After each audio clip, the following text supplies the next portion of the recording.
खूब शीघ्र मिलिबो आपनकु आभा card. Ayushman card सहित आपनकु आभा कार्ड मिलिबा को जाउची ए नै हमर स्वास्थ्य मंत्री घोषणा करिसेंती। नमस्कार दर्शक बंधु, मोर यूट्यूब चैनल को आपण मानकु बहुत बहुत स्वागत।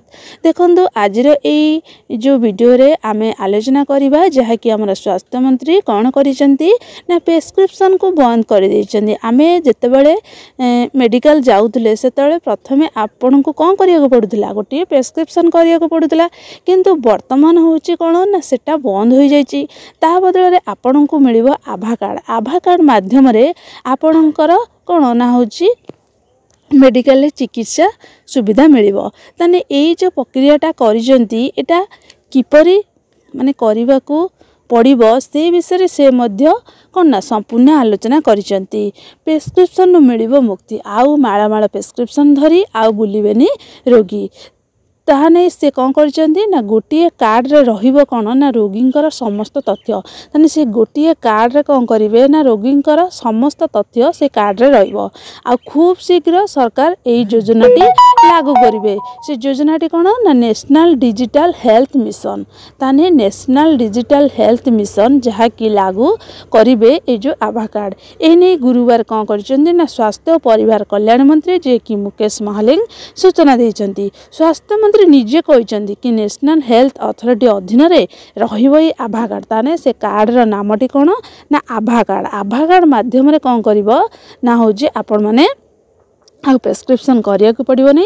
आपण माने सहज सुविधा रे होची मेडिकल ले देखै परिबे। एहार ना रहिबो कोन ना आयुष्मान भारत हेल्थ अकाउंट बा आभा कार्ड। ताने आभा कार्ड रो अन्यतम नाम कोन ना Ayushman Bharat health account. QR code scan कले कौन हम ना पूर्व रोग संपर्क में तथ्य मिल पार। जदि आपण मैंने कौन ना पूर्व जाइए माने कौन सी रोग देखते हूँ प्रेस्क्रिप्शन मध्यम किंतु वर्तमान जदि से कार्ड नहीं कि जीवे आपण मैंने पूर्व रोग विषय सी कौन ना संपूर्ण तथ्य जानीपर। गोटे क्यूआर कोड स्कान जो हम से पूर्व रोग संपर्क में संपूर्ण तथ्य आसीज। लोक संख्या अनुसार आभा अकाउंट रेजिस्ट्रेशन करें। एटा केबे होची माने कार्य करिया को पड़िबो ना फेब्रुआरी पूर्व कार्ड बंटन करा जे। एटा कोन करा जिवो ना होची कार्ड से बंटन करिवे एने से योजना रखिजंती।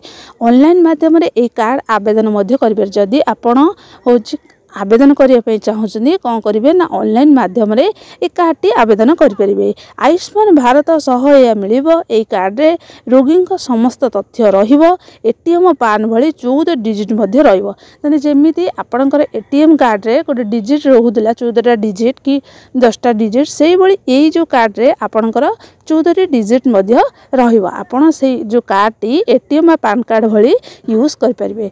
ताने आपण मैंने निश्चित जानीपारे कि वर्तमान सरकार ये जो घोषणा करिसेंती कौन पई करिसेंती। एटा होची आपण मानक पई सहज सुविधा प्रक्रिया हबो। आपण को बारंबार आ प्रेस्क्रिप्शन करिया को पड़िबो नाही। आपण आभा कार्ड माध्यम रे होची कोन कर परिबे ना चिकित्सार लाभ उठै पारिबे। ताने यार जो ए वीडियो रे मु कोन आपण मानक कहिली आपण माने निश्चित जानी पारुथिबे। जदि कहार किछि कमेंट माने डाउट रही थाए मते कमेंट करि परिबो। मु तांकर डाउटटा क्लियर करिया को चेष्टा करिवि। आ गोटे वीडियो मु नेकी आसीबी। रहिली जय जगन्नाथ।